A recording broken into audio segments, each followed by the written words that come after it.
আজিৰ পৰা আমি নতুনকৈ ইউপিপিএল চৰকাৰত আমি যোগদান কৰিলোঁ। আমাক মানে এই চৰকাৰে আমাক বহুত সুবিধা দিছে। আমাৰ ৰাস্তা ঘাট বহুত চাই আছে। আমাৰ সেইকাৰণে আমাৰ যিকোনো এইটো চৰকাৰে মানে ভৱিষ্যত ভাল কৰিব বুলি এটা আশা কৰিলোঁ। সেইকাৰণে আমি এইটো চৰকাৰত ভাল পাওঁ বুলি যোগদান কৰিলোঁ। ইউপিপিএল দলৰ নীতি আদৰ্শটো ভাল লগাৰ কাৰণে ইউপিপিএল দল জইন কৰিছোঁ। এতিয়া আগন্তুক দিনত ইউপিপিএল দলত থাকি কিনি সমাজৰ কাম কৰি যাম বুলি ভাবি কিনি ইউপিপিএল দল যোগদান কৰিছোঁ। दिनै इउपिपिएलआव जइन जानायनि माखासे माबाफ्रानो जादों इउपिपिएल दोलोखौ मोजां मोनदों।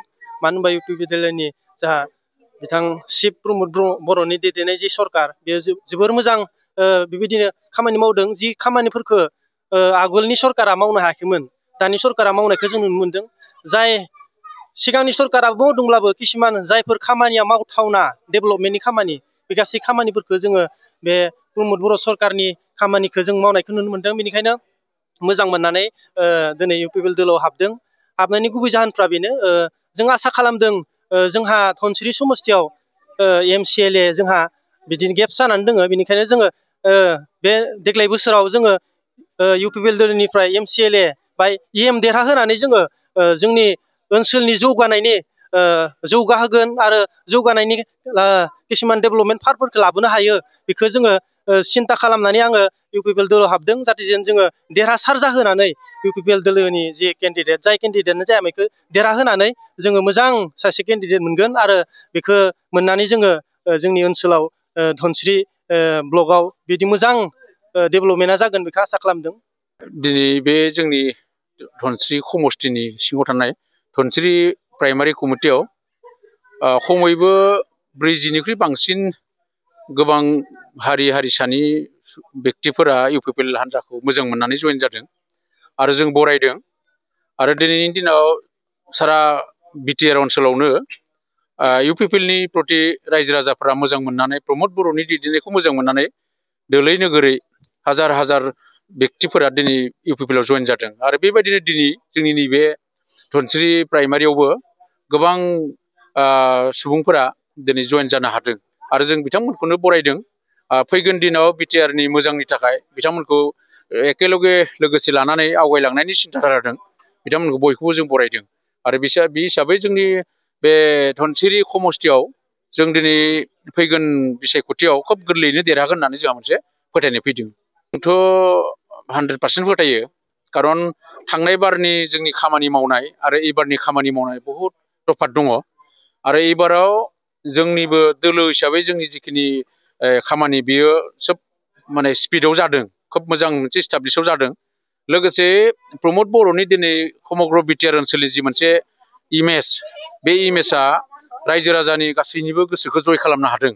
आरो बेखायनो दिनै बिभिन्न जाति धर्मनि मानसिफोरा माने इउपिपिएलनि प्रति मोनसे फोथायनाय लानानै आवगायबोदों। आरो बे हिसाबै बिखेखै जोंनि बे धनसिरि समस्तियाव जोंनि जिखिनि रायजो राजाफोरनि मदद बा आवगायबोनायखौ नायोब्ला जों एबाराव गोरलैयैनो देरहागोन, जोबोद गोरलैयैनो जों देरहागोन होननानै जोंहा मोनसे फोथायनाय फैदों। आरो नैबे 37 नं धनसिरि समस्तिनि सिङाव थानाय धनसिरि BCDCनि सिङाव गुबुन गुबुन राजखान्थि दोलोनिफ्राय सोरबा बिजेपि दङ, कंग्रेसनिबो दङ।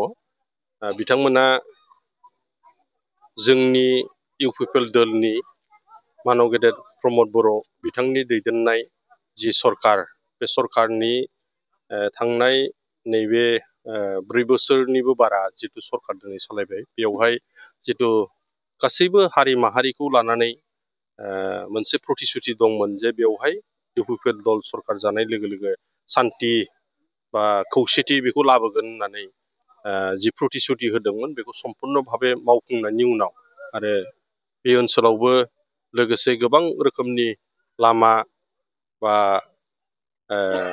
जिकुनु IBS बा जिकुनु अनुस्थानफोर जोंहा नैबेयाव जादों। दा नैबे 37 नं धनसिरि समस्तिनि सिङावनो बेवहाय जोंहा मडेल कलेज मोनसे स्थापन जाबाय। लोगोसे बिश्व बिद्यालय केम्पास, बड'लेण्ड बिश्व बिद्यालय केम्पास जोंनि जानो थांगासिनो दं।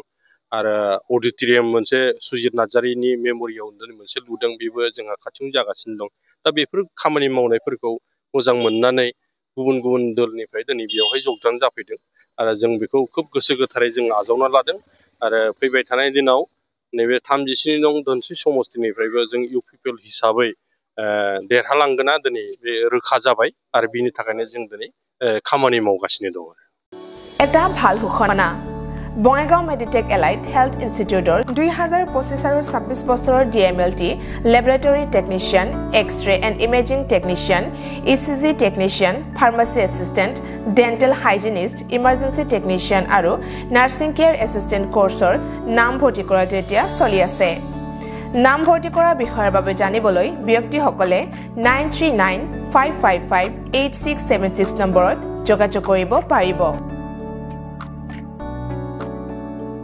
मोनसे गोजोनथाव फोसावथाय बङाइगाव मेडिटेक एलाइट हेल्थ इन्स्टिट्यूटआव इंराजि बोसोर 2025-26 मायथाइनि थाखाय DMLT laboratory technician X ray and imaging technician ECG technician pharmacy assistant dental hygienist emergency technician आरो नार्सिं केयार एसिस्टेंट कोर्सनि मुं थिसननाया सोलिगासिनो दङ